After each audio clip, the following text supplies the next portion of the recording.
भगवान श्री कृष्ण कहते हैं, तुम्हारा क्या गया जो तुम रोते हो?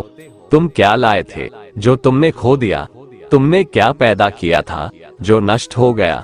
न तुम कुछ लेकर आए, जो लिया यहीं से लिया, जो दिया यहीं पर दिया, जो लिया इसी भगवान से लिया, जो दिया इसी को दिया। खाली हाथ आए, खाली हाथ चले।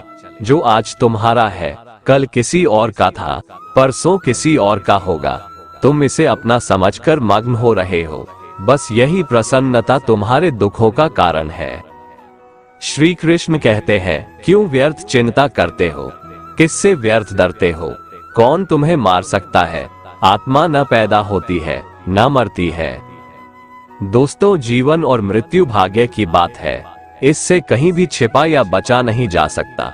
जब तक जिंदगी है तब तक कोई आपको मार नहीं सकता, लेकिन अगर मृत्यु निकट हो तो कोई कोशिश आपको बचा नहीं सकती। एक बार की बात है, एक कौवे की गरुड़ से दोस्ती हो गई। दोनों काफी समय साथ गुजारते थे। उनमें मित्रता इतनी गहरी हो गई थी कि आपस में कभी कोई बात नहीं छिपाते थे। एक दिन दोनों एक नदी के किनारे पेड़ पर बैठे बात कर रहे थे। तभी एक यमदूत उधर से गुजरा। वो कौवे को देखकर मुस्कुराया। गरुड़ और कौवे ने उस यमदूत को अनदेखा किया और अपनी बातों में लग गए। लेकिन अगले दिन फिर वही हुआ। दोनों बातें कर रहे थे, तभी वो यमदूत फिर उधर से गुजरा। वो फिर कौवे को देखकर मुस्कुराया। इस बार कौवे को कुछ शंका हुई।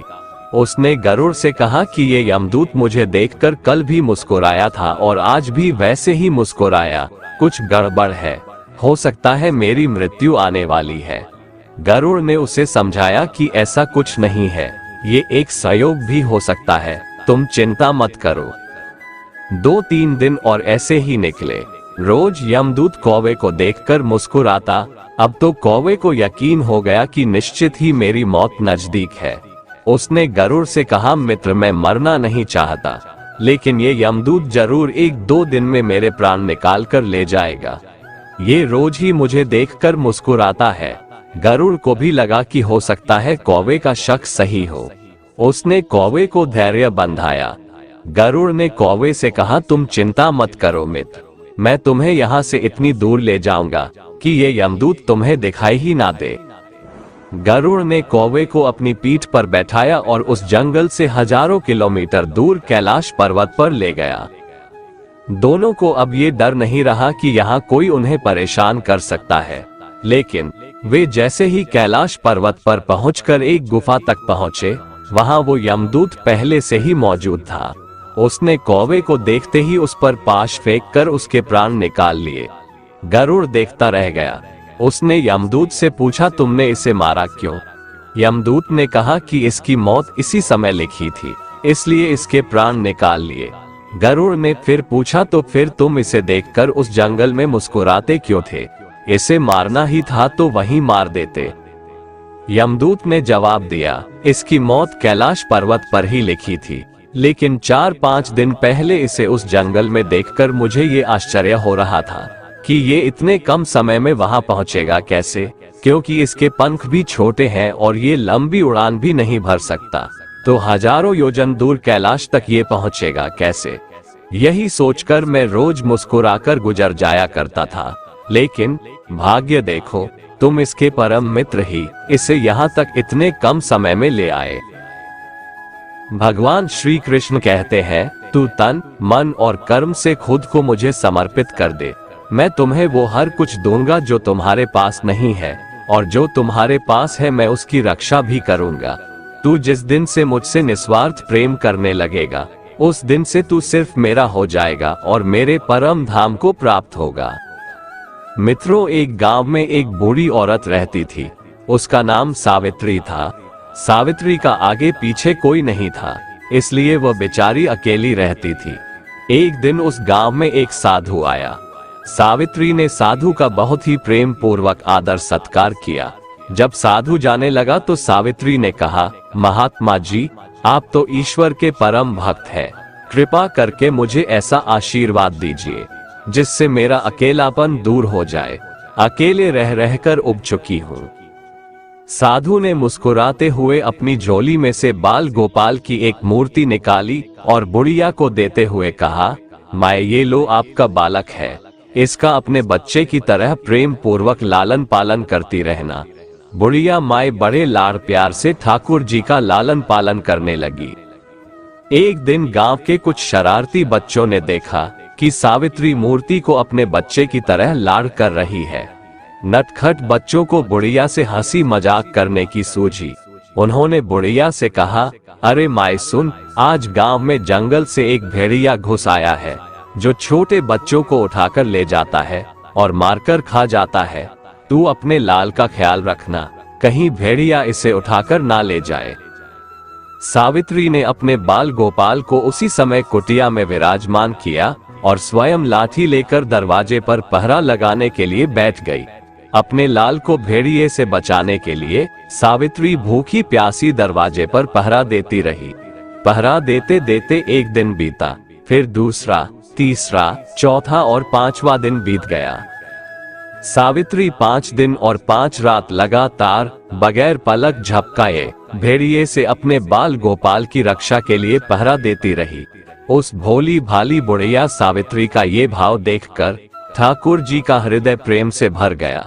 अब ठाकुर जी के मन में बूढ़ी माँ को प्रत्यक्ष दर्शन देने की इच्छा हुई। भगवान बहुत ही सुंदर रूप धारण कर वस्त्राभूषणों से सुसज्जित होकर माई के पास आए। ठाकुर जी के पांव की आहट पाकर सावित्री डर गई। उसने सोचा कि कहीं दुष्ट भेड़िया तो नहीं आ गया मेरे लाल को उठाने। सावित्री ने लाठी उठाई और भेड़िए को भगाने के लिए उठ खड़ी हुई। तब कान्हा ने कहा, अरे माँ मैं हूँ, मैं तेरा वही बालक हूँ जिसकी तुम रक्षा करती हो। माई ने कहा, क्या, चल हट, तेरे जैसे बहुत देखे हैं, तेरे जैसे सैकड़ों अपने लाल पर न्योछावर कर दूं, अब ऐसे मत कहियो, चल भाग जा यहाँ से। ठाकुर जी बूढ़ी माँ के इस भाव और एक निष्ठता को देखकर बहुत ज्यादा प्रसन्न हो गए। ठाकुर जी बूढ़ी माँ से बोले, अरे मेरी भोली माँ, मैं त्रिलोकीनाथ भगवान हूँ, मुझसे जो चाहो वर मांग लो, मैं तेरी भक्ति से प्रसन्न हूँ। बुढ़िया माँ ने कहा, अच्छा आप भगवान हो, मैं आपको 100 प्रणाम करती हूँ। कृपा कर मुझे यह वरदान दीजिए कि मेरे प्राण प्यारे लाल को भेड़िया न ले जाए। अब ठाकुर जी और ज्यादा प्रसन्न होते हुए बोले, तो चल माँ, मैं तेरे लाल को और तुझे अपने निज धाम लिए चलता हूँ, वहाँ भेड़िए का कोई भय नहीं है। इस तरह प्रभु बुढ़िया माई को अपने निज धाम ले गए। मित्रों, जब हम पूरी तरह से तन्मय होकर अपनी पवित्रता और शांति की रक्षा करते हैं तो एक न एक दिन ईश्वर हमें दर्शन जरूर देते हैं। भगवान को पाने का सबसे सरल मार्ग है भगवान को प्रेम करो, वैसा निष्काम प्रेम जैसे बुढ़िया माई ने किया। भगवान श्री कृष्ण कहते हैं, जो हुआ अच्छा हुआ, जो हो रहा है अच्छा हो रहा है, और जो होगा वह भी अच्छा ही होगा। तुम भूत का पश्चाताप मत करो, भविष्य की चिंता भी मत करो, अभी तो वर्तमान चल रहा है। दोस्तों, एक बार की बात है, एक राजा और मंत्री कुछ सैनिकों को लेकर जंगल में शिकार पर गए। शिकार के समय तलवार निकालते हुए राजा का अंगूठा कट गया। राजा परेशान हो गए। उसने तुरंत अपने सैनिकों से कहा, सैनिकों जल्दी से जाओ और वैद्य जी को बुलाकर लाओ, देखो मेरा अंगूठा कट गया, कितना खून बह रहा है। इतने में पीछे से मंत्री आए और बोले कि इस चोट पर कपड़ा बांध लीजिए और आराम कीजिए, जो होता है अच्छे के लिए होता है। राजा को मंत्री पर गुस्सा आ गया। वह मंत्री से बोले, मंत्री ये बात तुम कह रहे हो, मैं तो तुम्हें अपना हितैषी समझता था। राजा ने सैनिकों को आदेश दिया कि मंत्री को ले जाकर कारागार में बंद कर दो, पूरी रात कोड़े से पीटना और सुबह फांसी पर चढ़ा देना। महाराजा की आज्ञा पाकर सैनिकों ने मंत्री को बंदी बना लिया और राजमहल के कारागार में ले जाकर बंद कर दिया। राजा कुछ सैनिकों को लेकर शिकार के लिए फिर से जंगल में निकल गए और फिर कुछ समय बाद जंगल में तूफान आया, जिससे राजा अपने सैनिकों से बिछड़ गया। भटकते भटकते राजा भीलों के बस्ती में पहुंच गए, जिसे वहां के लोग उन्हें उठाकर ले गए और उनकी देवी के सामने जाकर बिठा दिया। पुजारी उसकी बलि चढ़ाने वाला ही था कि एक भील बोला, इसका तो अंगूठा कटा हुआ है, ये तो अशुद्ध है, हम इसकी बलि नहीं दे सकते। और उन्होंने इस तरह राजा को छोड़ दिया और राजा की जान बच गई। फिर चूंकि अब राजा को समझ में आया कि जो होता है अच्छे के लिए होता है, उसे याद आया कि आज सुबह मंत्री को फांसी लगने वाली है। वह भागा भागा आया। उसने देखा कि मंत्री फंदे को गले में पहनकर खड़ा है। राजा ने उसे नीचे उतरवाया और उसके पैर पकड़ लिए और फुट फुट कर रोने लगे। राजा ने अपनी सारी घटना मंत्री को सुनाई और माफी मांगने लगा। मंत्री बोला, माफी वाफी मांगने की जरूरत नहीं है महाराज, जो होता है अच्छे के लिए ही होता है। राजा बोला, मंत्री क्या तुम सच में पागल हो? मेरी नासमझी की वजह से रात भर तुमने कोड़े खाए और फिर भी कहते हो जो होता है अच्छे के लिए होता है। फिर मंत्री बोले, महाराज यदि मैं यहाँ कोड़े नहीं खा रहा होता तो आपके साथ होता, और यदि मैं आपके साथ होता तो वो लोग मेरी बलि चढ़ा देते। अब राजा को समझ में आया कि सच में जो होता है अच्छे के लिए होता है और ईश्वर जो भी कुछ करता है अच्छे के लिए ही करता है। दोस्तों, जब कोई चीजें हमारे मन मुताबिक नहीं होती है तो हम चिंतित और उदास हो जाते हैं, जबकि हमें ऐसा करने से बचना चाहिए और सब कुछ ईश्वर की आज्ञा मानकर उनके भरोसे छोड़ देना चाहिए, क्योंकि जो कुछ भी हो रहा है या होने वाला होता है वे सभी चीजें हमारी अच्छे के लिए होता है। बुरे लोग हमेशा बुरे कर्म करते हैं, फिर भी वह जीवन में सुखी और संपन्न रहते हैं, जबकि अच्छे लोग जीवन भर अच्छे कर्म करते हैं, फिर भी उसे अपमान और दर्द ही मिलता है। अक्सर लोगों के मन में ऐसा सवाल रहता है कि जो लोग अच्छे कर्म करते हैं वो परेशान रहते हैं, वहीं जो बुरे कर्म करते हैं वो खुशी से रह रहे होते हैं। अच्छे कर्म करने वाले परेशान होते हैं कि आखिर उन्हें इतनी परीक्षा क्यों देनी पड़ रही है, जबकि जो अधर्म की राह में है वो खुश है और जिंदगी का लुत्फ उठा रहे हैं। अक्सर लोग सोचते हैं कि अब अच्छाई का जमाना ही नहीं रहा। अगर आपके मन में भी ये सवाल आया है तो आज आप इसका जवाब सुन लीजिए।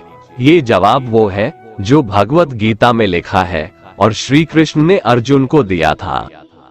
भगवत गीता में वर्णित कथा के अनुसार जब भी अर्जुन के मन में कोई दुविधा होती थी तो वो श्री कृष्ण के पास पहुंच जाते थे।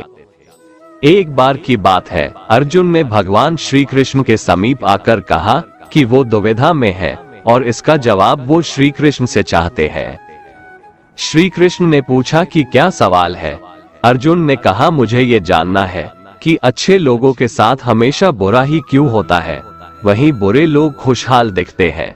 अर्जुन के मुंह से ऐसी बातें सुनकर श्री कृष्ण मुस्कुराए और कहा, मनुष्य जैसा सोचता है और महसूस करता है वैसा कुछ नहीं होता है, बल्कि अज्ञानता की वजह से वो सच्चाई नहीं समझ पाता है। अर्जुन उनकी ये बात समझ नहीं पाए। इसके बाद श्री कृष्ण ने क्या कहा वो जानते हैं। कान्हा ने अर्जुन से कहा कि हे पार्थ, मैं तुम्हें एक कथा सुनाता हूँ, उसे सुनकर तुम समझ जाओगे कि हर प्राणी को उसके कर्म के हिसाब से ही फल मिलता है। प्रकृति हर किसी को अपनी राह चुनने का मौका देती है। अब वो मनुष्य की इच्छा पर निर्भर करता है कि उसे धर्म की राह चुननी है या अधर्म की।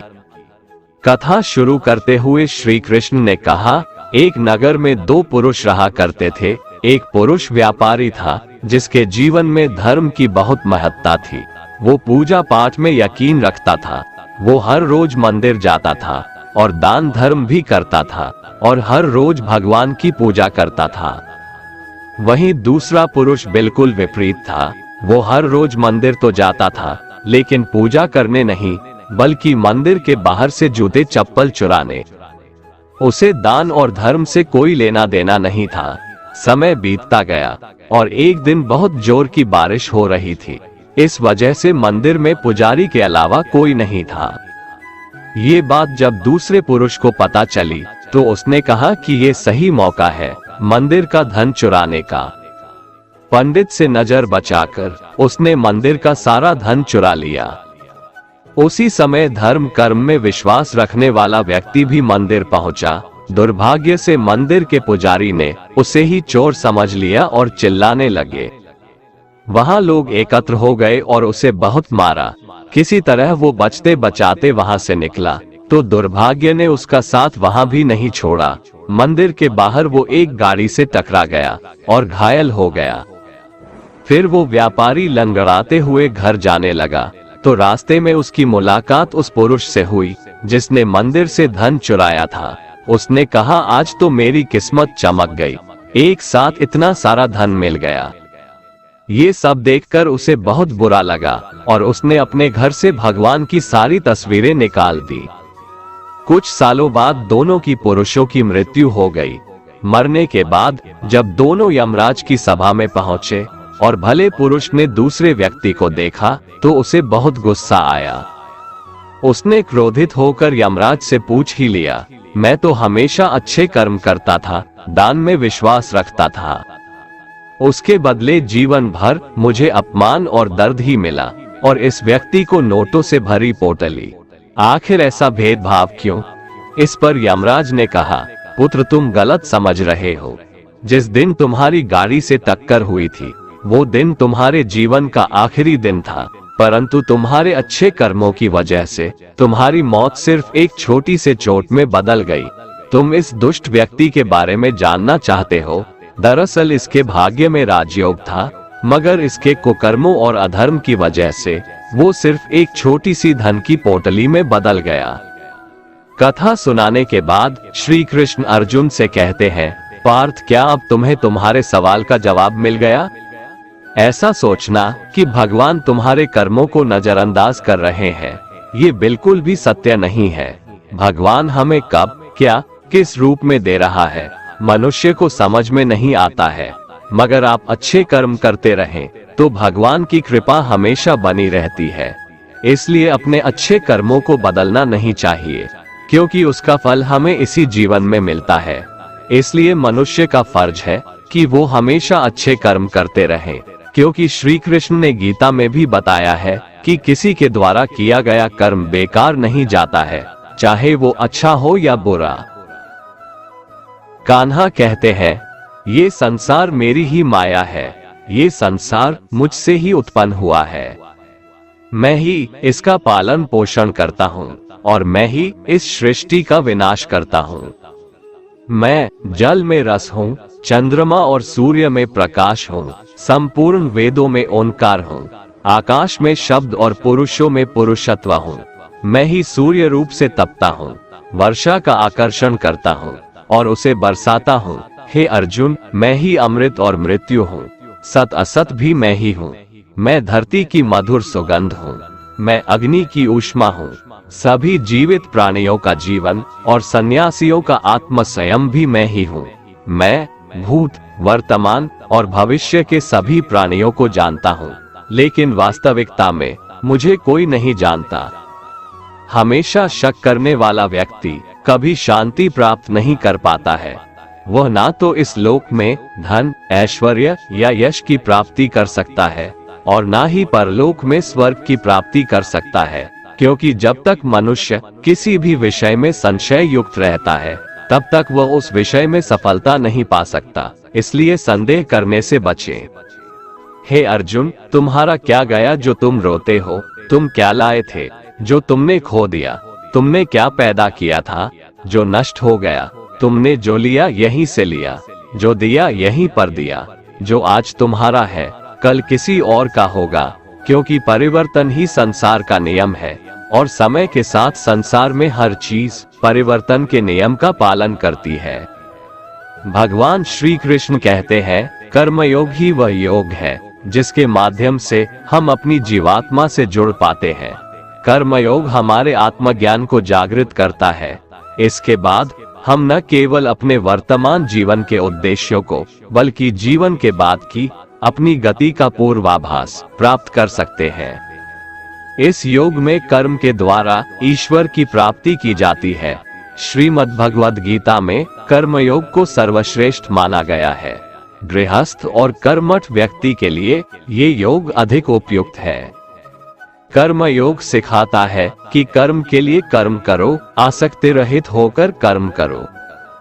कर्मयोगी इसीलिए कर्म करता है कि कर्म करना उसे अच्छा लगता है और इसके परे उसका कोई हेतु नहीं है। कर्मयोगी कर्म का त्याग नहीं करता, वह केवल कर्मफल का त्याग करता है और कर्मजनित दुखों से मुक्त हो जाता है। उसकी स्थिति इस संसार में एक दाता के समान है और वह कुछ पाने की कभी चिंता नहीं करता। वह जानता है कि वह दे रहा है और बदले में कुछ मांगता नहीं और इसीलिए वह दुख के चंगुल में नहीं पड़ता। कर्म फल का त्याग कर धर्मनिरपेक्ष कार्य का संपादन भी पूजा के समान हो जाता है। संसार का कोई कार्य ब्रह्म से अलग नहीं है, इसलिए कार्य की प्रकृति कोई भी हो, निष्काम कर्म सदा ईश्वर को ही समर्पित हो जाता है। पुनर्जन्म का कारण वासनाओं या अतृप्त कामनाओं का संचय है। कर्मयोगी कर्मफल के चक्कर में ही नहीं पड़ता, अतः वासनाओं का संचय भी नहीं होता। इस प्रकार कर्मयोगी पुनर्जन्म के बंधन से भी मुक्त हो जाता है। भगवान श्री कृष्ण कहते हैं, मनुष्य का मन वायु की तरह चंचल है। यह मन ही है जो मनुष्य को काम वासनाओं की तरफ भटकाता रहता है। अगर जीवन को सफल बनाना है तो मन पर काबू करना बहुत जरूरी है। मन को वश में करने से दिमाग की शक्ति केंद्रित होती है, जिससे कार्यों में सफलता मिलने लगती है। गीता के अनुसार जिस व्यक्ति ने अपने मन पर काबू पा लिया, वह मन में पैदा होने वाली बेकार की चिंताओं और इच्छाओं से भी दूर रहता है। साथ ही व्यक्ति अपने लक्ष्य को भी आसानी से प्राप्त कर लेता है। अगर मन को वश में नहीं करोगे तो वह तुम्हारा सबसे बड़ा शत्रु बन जाएगा। भगवान कहते हैं, जो मनुष्य सुख और दुख में शांत रहता है, जिसके राग भय और क्रोध नष्ट हो गए हैं, जो मनुष्य शुभ और अशुभ वस्तु को पाकर न प्रसन्न होता है और न द्वेष करता है, जिन्होंने अपनी इंद्रियों को वश में कर लिया है, वो स्थिर बुद्धि मनुष्य मुनि के समान है। ऐसा मनुष्य स्थिर चित्त और इंद्रियों को वश में करके ज्ञान द्वारा परमात्मा को प्राप्त करके हमेशा संतुष्ट रहता है। क्रोध मनुष्य को नरक की ओर ले जाने वाला द्वार है। क्रोध करने से व्यक्ति का मन अशांत हो जाता है और उसकी स्मरण शक्ति भ्रमित हो जाती है। स्मृति में विभ्रम होने से उसकी बुद्धि नष्ट हो जाती है और फिर व्यक्ति का पतन हो जाता है। भगवान श्री कृष्ण कहते हैं, मनुष्य को क्रोध करने से बचना चाहिए। कितना भी गुस्सा आए, स्वयं को शांत रखने का प्रयास करे। श्री भगवान कहते हैं, जिस प्रकार समुद्र की स्थिति अचल है, भारी से भारी आंधी तूफान आने पर या अनेक नदियों के जल प्रवाह उसमें प्रविष्ट होने पर भी वो अपनी स्थिति से विचलित नहीं होता, मर्यादा का त्याग नहीं करता, उसी प्रकार परमात्मा के स्वरूप में स्थित योगी की स्थिति भी सर्वथा अचल होती है। बड़े से बड़े सांसारिक सुख दुखों का संयोग वियोग होने पर भी उसकी स्थिति में जरा भी अंतर नहीं पड़ता।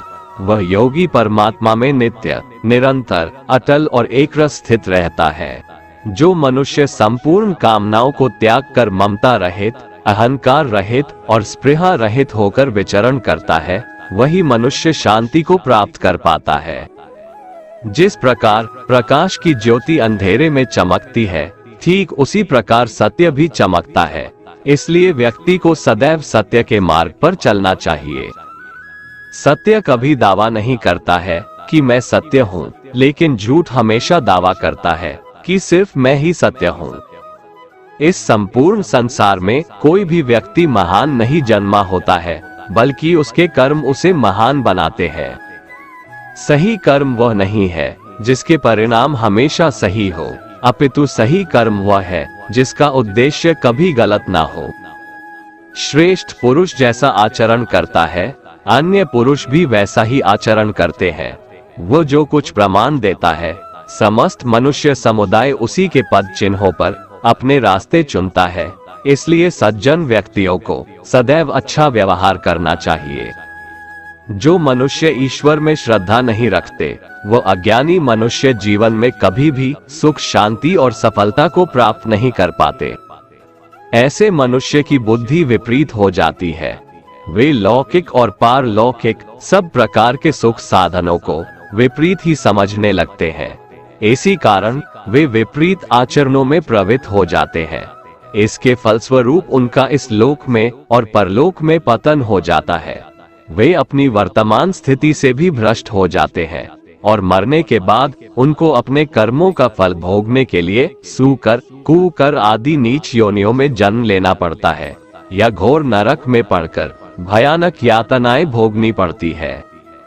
भगवान श्री कृष्ण कहते हैं, जो मनुष्य अपने कर्तव्यों का पालन करते हुए विपरीत परिस्थितियों में भी अपने धर्म के मार्ग पर अडिग रहता है और उसके कारण अगर उसकी मृत्यु भी हो जाती है तो वह मृत्यु भी उसके लिए परम कल्याणकारक बन जाता है और उस मनुष्य को स्वर्ग की प्राप्ति होती है।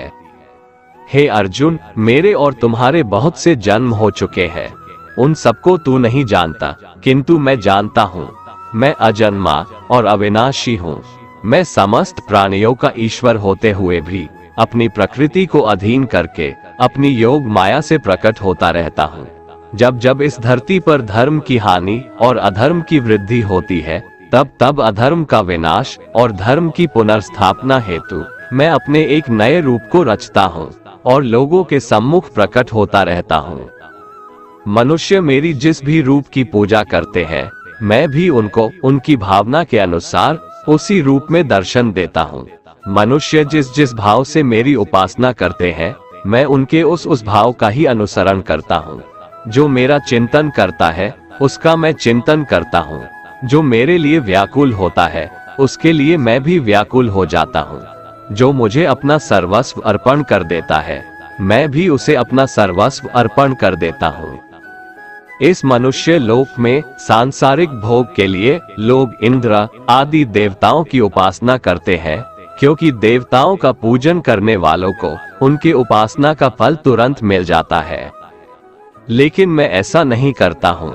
मेरे भक्त यदि सकाम भाव से भी मेरा भजन करते हैं, तो भी मैं उनकी उसी कामना को पूर्ण करता हूँ, जिसकी पूर्ति से उनका विषयों से वैराग्य होकर मुझ में प्रेम और विश्वास बढ़ता है। इसीलिए सांसारिक मनुष्यों को मेरी भक्ति का फल शीघ्र मिलता हुआ नहीं दिखता है और इसलिए वे मंद बुद्धि मनुष्य कर्मों का फल शीघ्र प्राप्त करने की इच्छा से अन्य देवताओं का ही पूजन किया करते हैं। इंसान हमेशा अपने भाग्य को कोसता है, ये जानते हुए भी कि भाग्य से भी ऊंचा उसका कर्म है जो उसके स्वयं के हाथों में है। जो पुरुष ना किसी से द्वेष करता है और ना किसी चीज की आकांक्षा करता है, वैसा कर्मयोगी पुरुष सन्यासी के समान है और वह पुरुष सुखपूर्वक संसार बंधन से मुक्त हो जाता है। ना तो मैं किसी के भाग्य का निर्माण करता हूँ और ना ही किसी के कर्मफल का निर्माण करता हूँ। मनुष्य अपने द्वारा किए कर्मों का ही फल भोगता है और उसी से उसके भाग्य का निर्माण होता है। मनुष्य स्वयं ही अपना मित्र है और स्वयं ही अपना सबसे बड़ा शत्रु भी है। ज्ञानी मनुष्य कर्मयोग या भक्ति योग से एक ही जन्म में इस समुद्र रूपी संसार से निकलकर परमात्मा को प्राप्त कर लेता है और अज्ञानी मनुष्य काम, क्रोध, लोभ, मोह में फंसकर 84 लाख योनियों में भटकता रहता है। भगवान श्री कृष्ण कहते हैं, भगवत प्राप्ति के लिए कर्म करने वाला कोई भी मनुष्य दुर्गति को प्राप्त नहीं होता है। इस लोक में या परलोक में वह जहाँ भी रहता है, वो परमात्मा के मार्ग में आगे ही बढ़ता रहता है। हे अर्जुन, जिनकी बुद्धि माया ने हर ली है, जो जानबूझकर पाप कर्मों में ही लिप्त हैं, जो मुझे जानने की चेष्टा भी नहीं करते, ऐसे मनुष्य को जीवन में और जीवन के बाद के जीवन में भी कष्टों से मुक्ति नहीं मिल पाता है। जो मनुष्य अंत काल में भी मुझको स्मरण करता हुआ शरीर त्यागता है, वह मेरे परम धाम को प्राप्त होता है, इसमें कोई संशय नहीं है। देवताओं को पूजने वाले देवताओं को प्राप्त होते हैं, पितरों को पूजने वाले पितरों को प्राप्त होते हैं, भूतों को पूजने वाले भूतों को प्राप्त होते हैं और मेरा पूजन करने वाले भक्त मुझको ही प्राप्त होते हैं। इसलिए मेरे भक्तों का पुनर्जन्म नहीं होता। जो कोई भक्त मेरे लिए प्रेम से पत्र, पुष्प, फल, जल आदि अर्पण करता है, उस शुद्ध बुद्धि निष्काम प्रेमी भक्त का प्रेम पूर्वक अर्पण किया हुआ वह पत्र, पुष्प मैं सद्गुण से प्रकट होकर प्रेम पूर्वक खाता हूँ। भगवान श्री कृष्ण कहते हैं, हे अर्जुन, तू जो कर्म करता है, जो खाता है, जो हवन करता है, जो दान देता है और जो तप करता है, वह सब मुझे अर्पण कर, मैं तुम्हें मुक्ति प्रदान करूंगा। मेरे लिए ना तो कोई प्रिय है और ना ही अप्रिय, परंतु जो भक्त मुझको प्रेम से भजते हैं वो मुझ में है और मैं उनमें हूँ। यदि कोई दुराचारी भी अनन्य भाव से मेरा भक्त बनकर मुझको भजता है तो वह पुरुष भी साधु के समान है, क्योंकि उसने भली भांति निश्चय कर लिया है कि परमेश्वर के भजन के समान अन्य कुछ भी नहीं है। स्त्री, वैश्य, शूद्र, भूत, पिशाच, चांडाल कोई भी हो, वो मेरी शरण में आकर परम गति को प्राप्त होते हैं। हमारे तामसिक गुण हमारे अंदर हीन भावना पैदा करके हमें खुद को उदास और नुकसान पहुंचाते हैं और हमारे राजसिक गुण हमें ईर्ष्यालु और लोभी बना देते हैं। भगवान श्री कृष्ण कहते हैं, हर मनुष्य को तामसिक और राजसिक गुणों को खत्म करके अपने सात्विक गुणों से परिचित होना पड़ेगा। सात्विक गुण वो है जो आत्मा को अपने आसपास की हर चीज से जोड़े रखता है और उन्हें प्यार करना सिखाता है। किसी का अच्छा ना कर सको तो बुरा भी मत करना, क्योंकि दुनिया कमजोर है लेकिन दुनिया बनाने वाला नहीं। जिंदगी में हम कितने सही हैं और कितने गलत हैं, ये केवल दो लोग जानते हैं, एक परमात्मा और दूसरी हमारी अंतरात्मा। अपने आप को भगवान के प्रति समर्पित कर दो, यही सबसे बड़ा सहारा है। जो कोई भी इस सहारे को पहचान गया है वह डर, चिंता और दुखों से आजाद रहता है। मनुष्य को सबसे पहले खुद का आकलन करना चाहिए, अर्थात खुद के बारे में जान लेना चाहिए। खुद की काबिलियत और क्षमता को जानना ही मनुष्य को आत्मज्ञान की प्राप्ति करा सकता है। जब तक मनुष्य खुद के बारे में जान नहीं लेगा तब तक उस मनुष्य का उद्धार नहीं हो सकता। श्रीमद् भगवद गीता में भगवान श्री कृष्ण कहते हैं कि हर एक मनुष्य को अपने आप पर पूरा पूरा भरोसा करना चाहिए, क्योंकि जो लोग खुद पर विश्वास करते हैं वह अवश्य ही सफलता प्राप्त करते हैं। ऐसा भी बताया जाता है कि जो व्यक्ति जैसा विश्वास करता है आखिरकार वैसा ही बन जाता है। सुख और दुख सर्दी और गर्मी के समान है। आज अगर दुख है तो कल सुख भी अवश्य होगा। इसलिए इन दोनों ही परिस्थितियों में मनुष्य को संयम से काम लेना चाहिए। जो मनुष्य अपने सभी काम में मन लगाकर अपना कार्य करते हैं और वो छोटे से छोटे कार्यों में भी खुशी ढूंढ ही लेते हैं, वो लोग निश्चित ही अंत में सफलता प्राप्त करते हैं। वहीं दूसरी तरफ ऐसे मनुष्य भी होते हैं जो अपने काम को बस एक बोझ समझकर बस पूरा कर देना चाहते हैं और अपने किसी भी काम को सही ढंग से नहीं करते हैं, तो ऐसे मनुष्य हमेशा ही अपने जीवन में पीछे रह जाते हैं। जो लोग स्वार्थी प्रवृत्ति के हैं, जो सिर्फ अपना मतलब साधने में लगे रहते हैं, जिन्हें दूसरों की भलाई से कोई मतलब नहीं है, ऐसे लोगों का कभी भला नहीं होता। श्री कृष्ण ने गीता सार में उन लोगों के लिए इस उपदेश के माध्यम से बहुत बड़ी सीख दी है। भगवान कहते हैं, स्वार्थ शीशे में फैली धूल की तरह है, जिसकी वजह से व्यक्ति अपना प्रतिबिंब ही नहीं देख पाता। इंसान का स्वार्थ उसे अन्य लोगों से दूर ले जाकर नकारात्मक हालातों की तरफ धकेलता है, जिसके चलते व्यक्ति अकेला रह जाता है। अगर आप चाहते हैं कि आप भी अपना जीवन खुशीपूर्वक व्यतीत करें, तो इसके लिए यह जरूरी है कि आप अपने स्वार्थ को कभी अपने पास नहीं आने दें, क्योंकि स्वार्थी मनुष्य दोस्ती भी सिर्फ अपना स्वार्थ निकालने के लिए करते हैं। ईश्वर हमेशा मनुष्यों का साथ देता है। जो व्यक्ति इस प्रभावशाली सत्य को मान लेता है तो उसका जीवन पूरी तरह बदल जाता है। सृष्टि निर्माता ईश्वर ही है जो संपूर्ण जगत को चला रहा है। वहीं इंसान तो बस ईश्वर की हाथ की एक कठपुतली है। इसलिए इंसान को कभी अपने भविष्य या फिर अतीत की चिंता नहीं करनी चाहिए, क्योंकि हर विकट परिस्थिति में ईश्वर इंसान का साथ देता है और उसे मुश्किल से बाहर निकालता है। इसलिए हम सभी को ईश्वर पर भरोसा रखना चाहिए। श्रीमद् भगवत गीता में श्री कृष्ण ने यह उपदेश दिया है कि अपने काम को पहले प्राथमिकता दे और पहले अपने काम को पूरा करने की कोशिश करे। तभी दूसरे का काम करें, क्योंकि जो लोग पहले अपने काम को नहीं करते और दूसरे का काम करते रहते हैं, वे लोग अक्सर परेशान रहते हैं।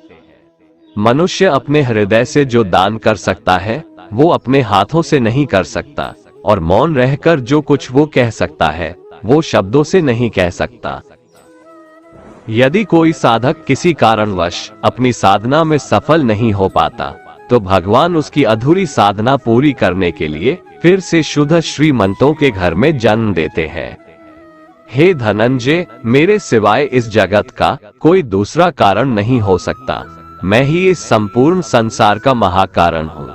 जैसे मोती सूत के धागे की माला में पिरोए हुए होते हैं, वैसे ही यह संपूर्ण जगत मुझ में ही ओतप्रोत है। ये संसार मुझसे ही उत्पन्न होता है, मुझ में ही स्थित रहता है और मुझ में ही लीन हो जाता है। कहने का तात्पर्य यह है कि भगवान के सिवाय संसार की स्वतंत्र सत्ता नहीं है। सत, रज और तम, इन तीनों गुणों से युक्त मेरी माया को पार कर पाना असंभव है। मनुष्य मेरी इस माया में चिपके रहते हैं और भोग संग्रह की इच्छा छोड़ नहीं पाते। मनुष्य अपने को कभी सुखी और कभी दुखी, कभी समझदार और कभी बेसमझ, कभी निर्बल और कभी बलवान आदि मानकर मेरी इस माया में तल्लीन रहते हैं। परंतु जो मनुष्य मेरे शरणागत हो जाते हैं, वे मेरी इस माया को आसानी से पार कर जाते हैं, क्योंकि उनकी दृष्टि केवल मेरी तरफ रहती है। वे मेरी माया में नहीं फंसते। हे भरत श्रेष्ठ अर्जुन, पवित्र कर्म करने वाले मेरे 4 प्रकार के भक्त मेरा स्मरण करते हैं। पहला है आर्त भक्त, अर्थात दुख से निवृत्ति चाहने वाले भक्त। दूसरा है अर्थार्थी भक्त, अर्थात धन संपदा चाहने वाले भक्त। तीसरा है जिज्ञासु भक्त, अर्थात केवल मुझे जानने की इच्छा वाले भक्त।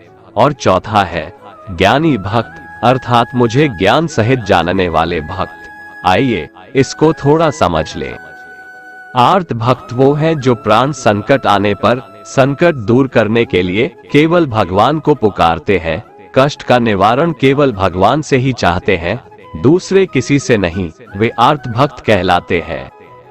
आर्त भक्तों में द्रौपदी और गजेंद्र का दृष्टांत ठीक नहीं लगता है, क्योंकि इन दोनों ने अपनी रक्षा के लिए अन्य उपायों का भी सहारा लिया था। चीर हरण के समय जब तक द्रौपदी भीष्म पितामह और 5 पांडवों पर भरोसा करती रही, तब तक वह रोती बिलखती और कष्ट पाती रही। परंतु जब सब सहारा छोड़कर अनन्य भाव से प्रभु को पुकारा, तब प्रभु ने उसकी लाज बचाई। ऐसे ही गजेंद्र ने जब तक दूसरे हाथियों और हथिनियों का सहारा लिया, अपने बल का सहारा लिया, तब तक वह कई वर्षों तक ग्राह से लड़ता रहा और दुख पाता रहा।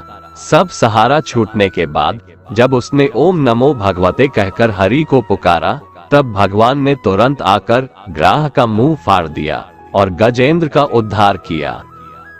आर्त भक्तों में अभिमन्यु की पत्नी उत्तरा का दृष्टांत सही लगता है, कारण कि जब उस पर आफत आई तब उसने भगवान श्री कृष्ण के सिवाय किसी दूसरे उपाय का सहारा नहीं लिया।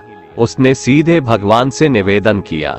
उसने श्री भगवान से कहा कि हे जगतपति, ये दहकता हुआ अश्वत्थामा का बाण मेरे गर्भ को नष्ट करने के लिए दौड़ा आ रहा है, मेरी रक्षा करें।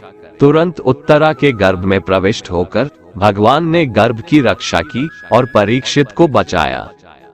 अर्थार्थी भक्त वो है जिनको अपनी सुख सुविधा के लिए धन संपत्ति प्राप्त करने की इच्छा हो जाती है, परंतु उसको वे केवल भगवान से ही चाहते हैं, दूसरों से नहीं। ऐसे भक्त अर्थार्थी भक्त कहलाते हैं। जिज्ञासु भक्त वो है जिसमें भगवान को जानने और भगवत भक्ति की जोरदार इच्छा हो जाती है। जिज्ञासु भक्तों में उद्धव जी का नाम लिया जाता है। भगवान ने उद्धव जी को दिव्य ज्ञान का उपदेश दिया था, जो उद्धव गीता के नाम से भी प्रसिद्ध है। श्रीमद् भगवत गीता में उच्च कोटि के भगवत प्रेमी को ज्ञानी भक्त माना गया है। उनके मन में किसी भी प्रकार की कोई इच्छा नहीं होती, वे केवल भगवान के प्रेम में ही मस्त रहते हैं। प्रेमी भक्तों में गोपियों का नाम प्रसिद्ध है। गोपियों ने अपने सुख का त्याग कर प्रियतम भगवान के सुख को ही अपना सुख माना था। ज्ञानी अर्थात प्रेमी भक्त भगवान से कुछ नहीं चाहता, इसलिए वो भगवान का सर्वश्रेष्ठ भक्त है। कान्हा कहते हैं, मैं ना तो तुम्हारी महंगी भेंट से प्रसन्न होता हूँ और ना ही दिखावटी दान दीक्षा से। अगर मेरे मन को जीतना है तो मुझे प्रेम से पुकारो, मैं हाजिर हो जाऊंगा। अवास्तविक चीजों को लेकर मन में कभी डर पैदा मत होने दो। वो वास्तविक नहीं है, वह ना तो कभी था और ना कभी होगा। इसके विपरीत जो वास्तविक है वह हमेशा से था और उसे ना तो बदला जा सकता है, ना कभी नष्ट किया जा सकता है। जो मनुष्य किसी अच्छे काम में लगा हुआ होता है, आने वाले समय में उसका अंत कभी बुरा नहीं होता है। मनुष्य को निडर, शुद्ध और आध्यात्मिक बनना चाहिए। जीवन का आनंद लो, उदार दिल से बातें करो, किसी पर क्रोध मत करो, किसी का अहित मत सोचो, सभी के साथ सद्भाव के साथ पेश आओ। कर्म का नियम कहता है कि प्रत्येक घटना का एक कारण और प्रभाव होता है। समान रूप से किए गए कार्य के परिणाम अलग अलग हो सकते हैं। ये केवल इस बात पर निर्भर करता है कि वो कर्म करता किस प्रकार है। जिस प्रकार आग एक लकड़ी को जलाकर राख कर देती है, उसी प्रकार आत्मा ज्ञान आपके अंदर चलने वाले सभी द्वैत कार्यों को भस्म कर आपको आंतरिक शांति प्रदान करता है। भगवान पर विश्वास उस बच्चे की तरह करो जिसे हवा में उछालो तो वह हंसता है, वह डरता नहीं है, क्योंकि वह जानता है कि आप उसे गिरने नहीं दोगे। दुनिया में हमारे सामने चाहे जो परिस्थिति आ जाए, एक काम करना, अपने जीवन को ऊपर वाले को सौंप देना। इस मनुष्य लोक में कर्मों के फल को चाहने वाले लोग देवताओं का पूजन किया करते हैं, क्योंकि उनको कर्मों से उत्पन्न होने वाली सिद्धि शीघ्र मिल जाती है। ब्राह्मण, क्षत्रिय, वैश्य और शूद्र, इन 4 वर्णों का समूह गुण और कर्मों के अनुसार मेरे द्वारा रचा गया है। इस प्रकार उस सृष्टि रचनादि कर्म का कर्ता होने पर भी मुझ अविनाशी परमेश्वर को तू वास्तव में अकर्ता ही जान। कर्मों के फल में मेरी स्पृहा नहीं है, इसलिए मुझे कर्म लिप्त नहीं करते। यहाँ श्री भगवान के कहने का भाव है कि कर्म करो, लेकिन फल की इच्छा से नहीं, बस अपना कर्म करते जाओ और आगे बढ़ते जाओ। पूर्व काल में पूर्वजों ने भी इस प्रकार मेरे बताए अनुसार ही कर्म किए हैं और मोक्ष को प्राप्त हुए हैं। इसलिए अगर तू भी मोक्ष को पाना चाहता है तो पूर्वजों द्वारा सदा से किए जाने वाले कर्मों को ही कर। जिसकी आसक्ति सर्वथा नष्ट हो गई है, जो अपने देह पर अभिमान नहीं करता और जो ममता से रहित हो गया है, जिसका चित्त निरंतर परमात्मा के ज्ञान में स्थित रहता है, वैसा कर्मयोगी अपना कर्म यज्ञ की तरह करता है और मोक्ष को प्राप्त होता है। जो अपना सब कुछ परमात्मा को अर्पित कर देता है, जिसके लिए परमात्मा ही सब कुछ है, जो अपने हर कर्म में परमात्मा को देखता है और हर कर्म परमात्मा के लिए करता है, वैसा कर्मयोगी मोक्ष का अधिकारी होता है। जो मनुष्य मुझसे परम प्रेम करके इस परम रहस्य युक्त गीता शास्त्र को मेरे भक्तों में कहेगा, वह मुझको ही प्राप्त होगा, इसमें कोई संदेह नहीं है। उससे बढ़कर मेरा प्रिय कार्य करने वाला मनुष्यों में कोई भी नहीं है, तथा पृथ्वी भर में उससे बढ़कर मेरा प्रिय दूसरा कोई भविष्य में होगा भी नहीं। जो मनुष्य श्रद्धायुक्त दोषों से रहित होकर इस गीता शास्त्र का श्रवण भी करेगा, वह भी सभी पापों से मुक्त होकर मेरे परम धाम को प्राप्त होगा। दोस्तों, अगर आपको हमारा ये वीडियो पसंद आया तो कमेंट में जय श्री राधे कृष्ण लिखें और ऐसे ही प्रेरणादायक वीडियो देखने के लिए हमारे चैनल को सब्सक्राइब कर लें। जय श्री राधे कृष्ण।